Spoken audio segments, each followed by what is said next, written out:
Paulit-ulit at tila araw-araw na penitensya ang suliranin ng mga residente sa barangay Santa Tereza 1st, Lubao, Pampanga. Hindi raw maunawaan ng mga residente na kahit may pondo na ay napakabagal ng trabahong dapat ay natapos pa o tatapos na noong pangbuwan ng Marso. Ang mga residente, doble ang gastos sa pasahe at pasanin pang mahirap na biyahe sa araw-araw.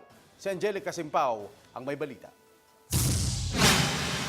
Baku-bako, maputik, nakaimbak ang baha at tumaagos ang buhangin tuwing umuulan. Yaan ang araw-araw na suliranin ng mga residente sa Santa Tereza First Area sa bayan ng Lubao.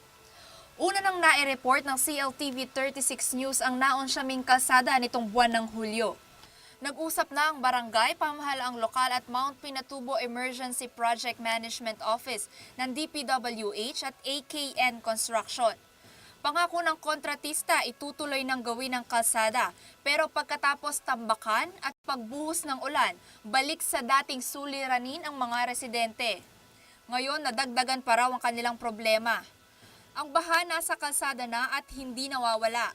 Pangamba ng mga residente, baka pagmulan ng sakit na naipong tubig at maging dahilan din ng pagkasira ng slope protection. Diretso na rin daw sa kanilang mga bahay ang tubig baha. Nga yung tubig, lumagasa papunta dito, kasi may mga buhangin. Ay, perwisyo po. Kasi yung tubig dito, bumababa dito, oh. Pumupunta sa mga bahay nila, pumapasok yung tubig. Kanya-kanyang diskarte na ang mga residente para huwag bahain. Ang ilan naglagay na ng sandbag sa harap ng kanilang mga bahay. Hirap pa rin makadaan ang mga sasakyan at motorsiklo sa baku-bakong daan na ito. Kaya nga yung mga bata, kumuha ng os papuntang doon para daw lumabas ang tubig. Kaya lang hindi rin lumalabas. Kasi mababa dito, mataas doon. Paliwanag naman ng pamahalaang lokal ng Lubao, hindi sila nagkulang sa follow-up sa proyekto. AKN Construction ang kontratista sa slope protection project at widening ng evacuation road.